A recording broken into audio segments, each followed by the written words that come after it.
আমার নাম সুমন। বয়স ২১। আমার খালার নাম পূজা। খালার বয়স প্রায় ৩০। সে খুব মিষ্টি আর শান্ত স্বভাবের। পূজা খালার স্বামী সরকারি অফিসে চাকরি করে। খালু অনেক ব্যস্ত থাকেন। অফিসে অনেক দূরে থাকেন। খালার অনেক দিন ধরে সন্তান হয়নি। অনেক ডাক্তার দেখিয়েছে। সব চেষ্টা করেও ফলাফল ভালো হয়নি। শেষমেশ সিদ্ধান্ত নিল ভারতে গিয়ে বড় ডাক্তার দেখাবে।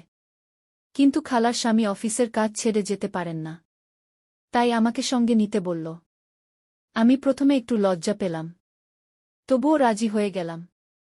আমরা রওনা দিলাম ভারতে। কলকাতা হয়ে চেন্নাই পৌঁছলাম। একটি হোটেলে উঠলাম। একই রুমে দুজনে থাকলাম। একসঙ্গে থাকা একটু অদ্ভুত লাগছিল। প্রথম রাতেই বুঝতে পারলাম এই সফর সহজ হবে না। খালা ক্লান্ত হয়ে বিছানায় শুয়ে পড়ল। পুরো গল্পটি শোনার আগে অবশ্যই হাতের কাছে টিস্যু অথবা পানি রাখা দরকার। কানে হেডফোন লাগিয়ে শুনুন আর অবশ্যই ভিডিওতে একটি লাইক দিয়ে চ্যানেলটি সাবস্ক্রাইব করুন, কারণ আমরা অনেক কষ্ট করে আপনাদের জন্য গল্প তৈরি করি। আপনাদের ভালোলাগা আর লাইক ও কমেন্টসই আমাদের প্রাপ্তি। খালা বলল, আমার পিঠে ব্যথা করছে, একটু হাত বুলিয়ে দে। আমি খালার পিঠে আলতোভাবে হাত বুলিয়ে দিচ্ছিলাম। ও চোখ বন্ধ করে শুয়েছিল। কিছুক্ষণ পর হঠাৎ বলল, সুমন, আর একটু কোমরের নিচটা করো না প্লিজ। অনেক ব্যথা জমেছে সেখানে। আমি শব্দ না করে নিচের দিকে হাত নামিয়ে আনলাম। ওর শরীরটা তখন কেমন যেন কেঁপে উঠছিল। ওর নিঃশ্বাস গা হয়ে উঠছিল। কিছুক্ষণ পর খালা হঠাৎ এক পাশে গড়িয়ে এসে আমার দিকে মুখ করে বলল, তুমি পাশে এসে একটু বসো না। আমি একটু অপ্রস্তুত হয়ে ওর পাশেই বসে পড়লাম। ও আমার দিকে তাকিয়ে বলল, তোমার হাতের ছোঁয়া আজ বড় আরাম দিচ্ছে গো সুমন। আমি হালকা হেসে বললাম, তুমি যদি না বলো আমি তো হাতই তুলতাম না। ও হেসে বলল, তাহলে আজ রাতে আর তুলিস না। আমি কিছু বলিনি। খালার হাত আমার হাতের উপর এলো। ধীরে ধীরে ওর আঙুলগুলো আমার আঙুলের ফাঁকে চলে এলো। আমরা অনেকক্ষণ একদম চুপচাপ বসে থাকলাম। হঠাৎ করে খালা উঠে বসে বলল, এই রুমে তো একটা বাথটাব আছে। চল একসাথে একটু ফ্রেশ হয়ে নিই। ঘাম জমেছে অনেক। আমি চমকে তাকালাম। বললাম, একসাথে? খালা হেসে বলল, আরে বোকা, আমরা তো এত বছর একসাথে বড় হয়েছি। আর এই সফরটা তো বিশেষ। যতটুকু দরকার ততটুকুই করব। আমি কিছু না বলেই পেছন পেছন বাথরুমে গেলাম। খালা প্রথমে বাথটাবে পানি ছাড়ল। তারপর ও ধীরে ধীরে ওর জামা খুলে রাখল। আমি অন্যদিকে তাকিয়েছিলাম। তবু চোখ পড়েই যাচ্ছিল ওর শরীরে। খালা বলল, তুই না দেখার ভান করছিস, কিন্তু সবই বুঝি আমি। আমি একটু হেসে জামা খুলে ঢুকে পড়লাম বাথটাবে।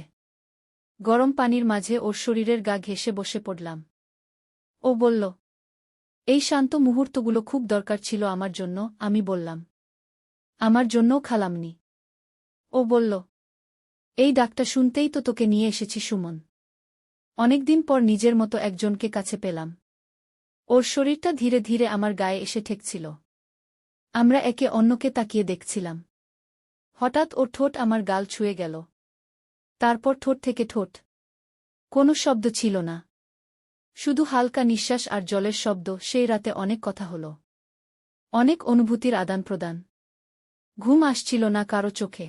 ও বিছানায় এসে বলল, হৃদয়, আজ তুই আমার পাশে থাকবি। একটু মাথায় হাত বুলিয়ে দিবি। আমি ওর পাশে শুয়ে হাত রাখলাম মাথায়। ওর চোখ বন্ধ হয়ে এলো ধীরে ধীরে।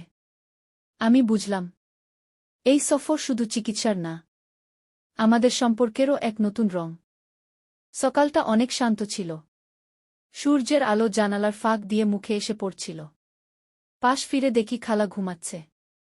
ওর চুলগুলো এলোমেলো হয়ে বিছানায় ছড়িয়েছিল। ঘুমন্ত মুখটা এত মায়াবী লাগছিল যেন চোখ সরাতে মন চাইছিল না। আমি ধীরে ধীরে উঠলাম। ওকে না ডেকে বাথরুমে গেলাম। ফ্রেশ হয়ে বেরিয়ে দেখি খালা তখনও ঘুমাচ্ছে। ওর গায়ে শুধু হালকা একটা নাইটি ছিল। কাঁধ থেকে একটু সরে গিয়ে গলা আর বুকের অংশটা কিছুটা দেখা যাচ্ছিল। আমি চোখ ফিরিয়ে নিলাম। নিজেকে বোঝালাম ও আমার খালা, ওর দিকে এমনভাবে তাকানো ঠিক না। কিছুক্ষণ পর খালা ঘুম থেকে উঠল। ওর চোখে তখনও ঘুমের ছাপ। ও আমাকে বলল, সুমন, একটু চা এনে দেবে প্লিজ। আমি বললাম, ঠিক আছে। হোটেলের নিচে গিয়ে 2টা চা নিয়ে ফিরে এলাম। খালা তখন বিছানায় বসে চুল আঁচড়াচ্ছিল। ওর ঘাড়ের কাছে লম্বা চুলগুলো পড়েছিল। আমি চা দিলাম। ও এক চুমুক দিয়ে বলল, ভালো হয়েছে চা। তুমি আসলে খুব কেয়ারিং। জানি না তুমি না থাকলে কিভাবে আসতাম এতদূর। আমি কিছু বললাম না, শুধু মুচকি হাসলাম। সারাদিন আমরা হাসপাতালে গেলাম। ডাক্তারের সঙ্গে অনেকক্ষণ কথা হলো। ওরা বলল কিছু পরীক্ষার দরকার আছে। পরীক্ষা হবে আগামীকাল সকালে। তাই আজ পুরো দিনটা আমরা হোটেলেই থাকব। সন্ধ্যাবেলা খালা জানালার পাশে বসেছিল। ওর চোখে এক ধরনের চিন্তা আর ক্লান্তি। আমি বললাম, খালা তুমি ঠিক আছো? ও বলল, সুমন আমি জানি না এই চিকিৎসা থেকে কি ফল পাব। অনেক বছর চেষ্টা করছি। মাঝে মাঝে মনে হয় সব ব্যর্থ। আমি বললাম, তুমি ভেবো না, সব ঠিক হবে। ও আমার দিকে তাকিয়ে ম্লান হাসি দিল। বলল, তুমি পাশে আছো এটা আমার জন্য বড় সাহস। আমি এগিয়ে গিয়ে ওর কাঁধে হাত রাখলাম। ও মাথাটা আমার কাঁধে রাখল। আমার মনে হচ্ছিল ও যেন একটু শান্তি খুঁজে পেয়েছে। রাত নামল। ডিনার করে আমরা ঘরে ফিরলাম। খালা বাথরুমে গেল। আমি তখন বিছানার পাশে বসে মোবাইলে গান শুনছিলাম। হঠাৎ দরজাটা একটু খুলে গেল। আমি তাকিয়ে দেখি খালা ভেতরে দাঁড়িয়ে আছে। ওর গায়ে সাদা তোয়ালে, চুল ভেজা, চোখে একরাশ ভাবনা। ও বলল, হৃদয় একটু পেছন থেকে চুলটা মুছিয়ে দেবে। আমি কিছু না বলে তোয়ালে নিলাম। ওর ভেজা চুল মুছাতে মুছাতে আমি খেয়াল করছিলাম ওর গায়ের ঘ্রাণ আমার নিঃশ্বাসে মিশে যাচ্ছে। ওর গলা আর ঘাড়ের কাছে পানি গড়িয়ে পড়ছিল। খালা ধীরে ধীরে ঘুরে দাঁড়াল। আমার চোখে চোখ রাখল। আমার হৃদয় কাঁপছিল। ও আস্তে বলল, তুমি কি পাশে থাকবে সবসময়? আমি মাথা ঝাঁকালাম। ও ধীরে ধীরে আমার গলা জড়িয়ে ধরল। আমি ওকে শক্ত করে জড়িয়ে ধরলাম। ঘরটা তখন নিঃশব্দ, শুধু আমাদের নিঃশ্বাসের শব্দ। ও আমার কপালে ঠোঁট ছুঁইয়ে দিল। আমার চোখ বন্ধ হয়ে গেল। আমি অনুভব করছিলাম এক অন্যরকম অনুভূতি, যেটা আগেও কখনো হয়নি। রাতটা আমাদের মাঝের দূরত্ব মুছে দিল। আমরা একে অপরকে অনুভব করছিলাম, শুধু শরীর নয়, মনেও যেন একটা বন্ধন তৈরি হচ্ছিল। আমি জানতাম আগামীকাল আমাদের জন্য খুব গুরুত্বপূর্ণ, কিন্তু এই রাতটা, এই মুহূর্তটা আমাদের ভালো লাগার এক নির্ভরতার রাত হয়ে থাকবে চিরকাল। বিকেলটা একটু ধূসর ছিল, বাইরে টিপ টিপ বৃষ্টি হচ্ছিল। সেই সময়টাতেই পূজা খালা বলল, সুমন তুই তো গোসল করিসনি, এখনো এত গরম হয়ে আছে, তুই না ধুলে শরীরটা ঠান্ডা হবে না, চল একসাথেই ধুয়ে নিই। হৃদয় একটু থেমে তাকালো পূজার দিকে, তারপর হেসে বলল, একসাথে মানে খালা তুই মজা করছিস বুঝি? পূজা একটু মুচকি হেসে বলল, আহা আমি তোকে কতবার বলেছি খালা খালা বলিস না, শুনলে কেমন যেন লাগে, আমি তোর চেয়ে খুব বড় না। সুমন মাথা নিচু করে দাঁড়িয়েছিল, শুনে বলল, ঠিক আছে পূজা তুমি যদি চাও তাহলে চলো। পূজা তখন হাত টেনে নিয়ে গিয়ে বাথরুমের দরজাটা খুলল। ভিতর থেকে জানলাটা একটু খোলা ছিল, বৃষ্টির জল টুপটাপ করে পড়ছিল ভিতরের মেঝেতে, চারপাশটা একটু ঝাপসা হয়ে গেছিল ভিজে বাতাসে। পূজা প্রথমে নিজের ওড়নাটা খুলে ঝুলিয়ে রাখল, তারপর ধীরে ধীরে শাড়িটা খুলতে লাগল। সুমনের বুক ধড়ফড় করছিল, ওর চোখ যেন আটকে গেছিল। পূজা জলের নিচে গিয়ে দাঁড়ালো, বলল, আয় সুমন একসাথে একটু জলে ভিজে নি, আরে এত গরম পড়েছে না, ভিজলে শরীর কষ্ট পাচ্ছে। পূজা ওর চোখে চোখ রাখল, বলল, তুই তো সবসময় চুপচাপ থাকিস সুমন, কখনো কিছু বলিস না কেন? সুমন একটু থেমে বলল, তোর সামনে এলেই মন কেমন যেন হয়ে যায়। পূজা কিছু বলতে গেলেই শব্দ হারিয়ে ফেলি। পূজা ওর গালে হাত রাখল, জলে ভেজা আঙুলে ওর চুলগুলো আলতো করে সরিয়ে দিল, তারপর খুব কাছ থেকে বলল, আমি তোর পাশে থাকলে কি তোকে ভালো লাগে সুমন? সুমন বলল, হ্যাঁ পূজা, তোকে দেখলেই মনে হয় সবকিছু থেমে যাক, শুধু তোর সাথে থাকতে পারি। পূজা হঠাৎই ওর দিকে ঝুঁকে ওর কাঁধে মাথা রাখল, বলল, তোর শরীরের গন্ধটা এত আপন কেন? হৃদয় যেন ছোটবেলায় যে মানুষটাকে খুঁজতাম, তুই সেই হয়ে উঠেছিস। হৃদয় চুপচাপ দাঁড়িয়েছিল, পূজার মাথার ভেজা চুল গিয়ে লাগছিল ওর গলায়, সেই স্পর্শে ওর হৃদয় যেন লাফিয়ে উঠছিল। পূজা ধীরে ধীরে মুখ তুলল, ওর ঠোঁট ওর কানের কাছে নিয়ে গিয়ে বলল, তুই কি আমায় আপন করে নেবি সুমন? সুমন নিঃশ্বাস ফেলল, তারপর চোখ বন্ধ করে বলল, আমি তোকে অনেক আগেই নিজের করে নিয়েছি। পূজা শুধু বলার সাহস পায়নি। বৃষ্টির পানি তখনও গড়িয়ে পড়ছিল, ওদের শরীর দিয়ে একসাথে ভিজে থাকা সেই মুহূর্তটা এক অদ্ভুত ভালোবাসার ছোঁয়া এনে দিয়েছিল।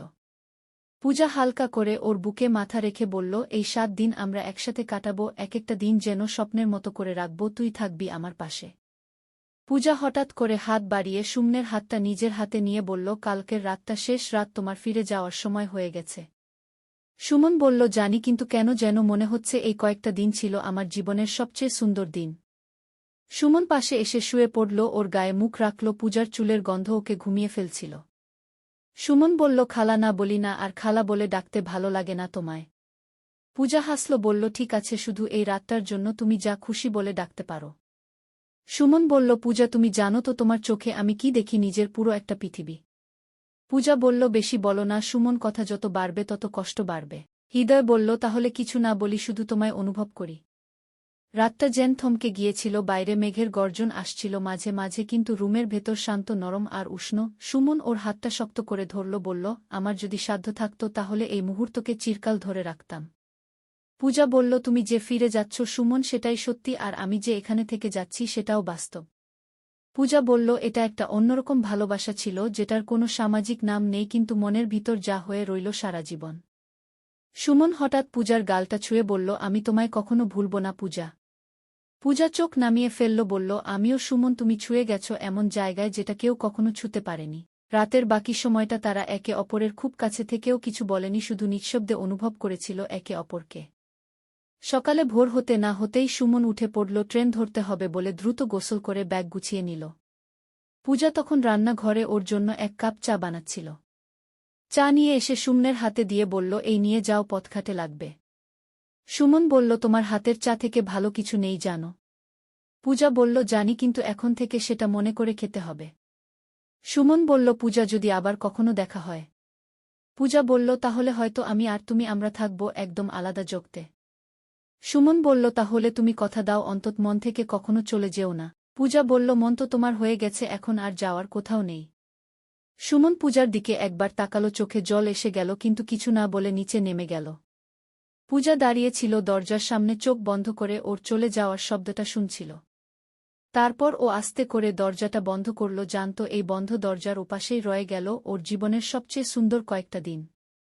1 বছর পর বাংলাদেশে ফিরে আসলো সুমন, ওর মা অসুস্থ বলে ফিরতে হয়েছিল।